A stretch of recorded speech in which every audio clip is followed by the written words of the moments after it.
২৭তম বিসিএস-এর ১,১৩৭ জন বঞ্চিত প্রার্থীকে নিয়োগ দিতে নির্দেশ দিয়েছেন আপিল বিভাগ। রায় প্রকাশের ৯০ দিনের মধ্যে তাদের নিয়োগ দিতে হবে। এ রায়ের মাধ্যমে ১৮ বছরের আইনি লড়াই শেষে বিসিএস ক্যাডার হলেন নিয়োগ বঞ্চিতরা। ২০০৭ সালের জানুয়ারিতে ২৭তম বিসিএস-এর প্রথম মৌখিক পরীক্ষায় উত্তীর্ণ ৩,৫৬৭ জনকে নিয়োগ দিতে সুপারিশ করে সরকারি কর্ম কমিশন পিএসসি। পরে তখনকার তত্ত্বাবধায়ক সরকার ১ জুলাই প্রথম মৌখিক পরীক্ষার ফলাফল বাতিল করে। ওই বছরের ২৯ জুলাই দ্বিতীয় মৌখিক পরীক্ষা অনুষ্ঠিত হয়। ২০০৮ সালের ২৩ সেপ্টেম্বর দ্বিতীয় মৌখিক পরীক্ষায় ৩,২২৯ জন উত্তীর্ণ হন, যারা নিয়োগও পান। সেই নিয়োগের বিরুদ্ধে হাইকোর্টে রিট করেন প্রথম মৌখিক পরীক্ষায় উত্তীর্ণরা। তাদের পক্ষে রায়ও আসে, তবে পিএসসির আপিলে আবারও বাদ পড়ে যান তারা। পরে আবারও কয়েক দফা আইনি লড়াইয়েও নিয়োগের পক্ষে রায় মেলেনি।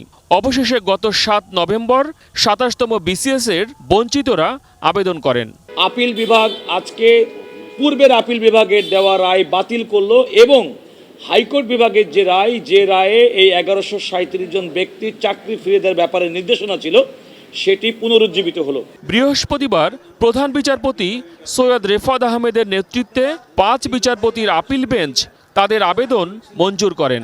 একনল হ্যান্ড ওয়াশ ১০০% প্যারাবেন ফ্রি, তাই নিরাপদ হাতের জন্য আস্থা রাখুন একনলে। যে শুধুমাত্র রাজনৈতিক বিবেচনায় ১/১১ সরকার একদম নিয়ম আইন উপেক্ষা করে তৎকালীন বিএনপির আমলে যোগ্যভাবে নির্বাচিত হওয়া সত্ত্বেও তাদেরকে বাদ দিয়েছে। ২৭তম বিসিএস-এ আগেই নিয়োগপ্রাপ্তরা যেসব সুযোগ সুবিধা পাচ্ছেন, নিয়োগ বঞ্চিত ১,১৩৭ জনও একই ধরনের সুযোগে নিয়োগ পাবেন।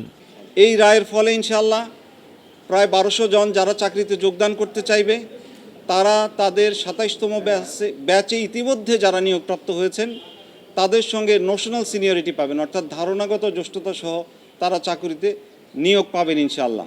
১৮ বছর পর নিয়োগের পক্ষে রায় আসায় সর্বোচ্চ আদালতের প্রতি কৃতজ্ঞতা জানান নিয়োগ বঞ্চিতরা।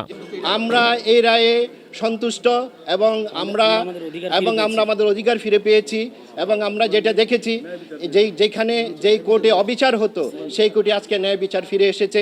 ২৭তম বিসিএস-এর ১,১৩৭ জন প্রার্থীকে নিয়োগের পূর্ণাঙ্গ রায়ে দিক নির্দেশনা ও আদালতের বিস্তারিত পর্যবেক্ষণ জানা যাবে।